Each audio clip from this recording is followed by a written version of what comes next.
अस्सलाम वालेकुम प्यारे बच्चों, कैसे हैं आप लोग। उम्मीद करती हूँ आप सब बिल्कुल खैरियत से होंगे।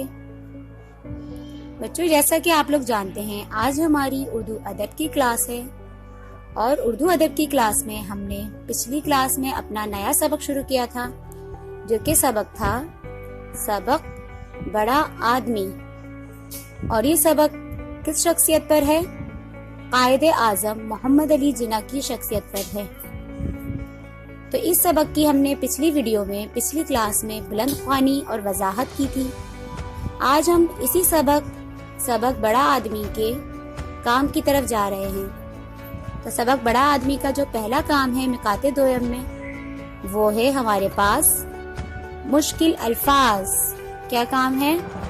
मुश्किल अल्फाज। तो चलिए देखते हैं कि इस सबक से हमने कौन से मुश्किल अल्फाज अलग किए हैं। तो ये हैं हमारे पास मुश्किल अल्फाज। पहला लफ्ज है पाकिस्तान, हुकूमत, एहसान, तालीम, मेहनत। ये 5 अल्फाज हमारे पास जो हैं हमने सबक बड़ा आदमी से निकाले हैं, जो हैं मुश्किल अल्फाज। तो इनको आपको बहुत अच्छे से याद करना है, लिखना सीखना है। अब चलते हैं हम अपने इसी सबक के अगले काम पर।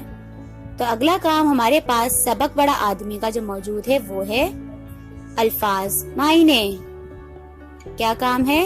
अल्फाज मायने। तो चलते हैं अल्फाज मायनों की तरफ। ये हैं हमारे पास अल्फाज और उसके मायने।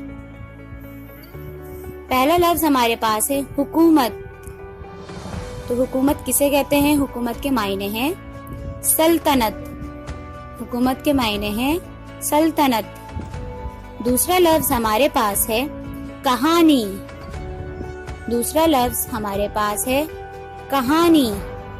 कहानी का मतलब होता है, कहानी के मायने हैं किस्सा। कहानी के मायने हैं किस्सा। तीसरा लफ्ज हमारे पास है तरक्की। तीसरा लफ्ज हमारे पास है तरक्की। तो तरक्की के मायने होते हैं कामयाबी।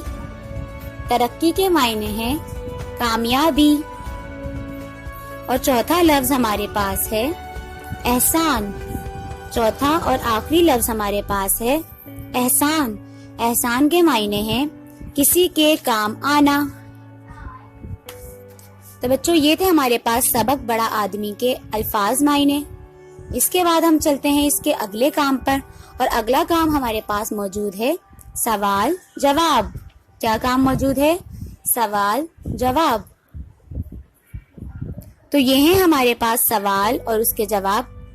पहला सवाल हमारे पास है दादी ने अहमद को किसकी कहानी सुनाई? सवाल नंबर 1 है दादी ने अहमद को किसकी कहानी सुनाई? तो इसका जवाब क्या है? दादी ने अहमद को कायदे आजम मोहम्मद अली जिन्ना की कहानी सुनाई। दादी ने अहमद को कायदे आजम मोहम्मद अली जिन्ना की कहानी सुनाई। इसके बाद दूसरा सवाल हमारे पास है बड़ा आदमी किसे कहते हैं? बड़ा आदमी किसे कहते हैं? तो हमने सबक में भी पढ़ा था। तो इसका जवाब है बड़ा आदमी वो होता है जो बड़े और अच्छे काम करे। बड़ा आदमी वो होता है जो बड़े और अच्छे काम करे। तो बच्चों, आज की क्लास में, आज की वीडियो में हमारा इतना ही काम था। उम्मीद करती हूँ बच्चों आपको ये तमाम काम सबक बड़ा आदमी का बहुत अच्छे से समझ आया होगा। मिलते हैं इंशाल्लाह हम अपनी अगली क्लास में, अगली वीडियो में। तब तक के लिए अपना बहुत ख्याल रखिएगा। अल्लाह हाफिज।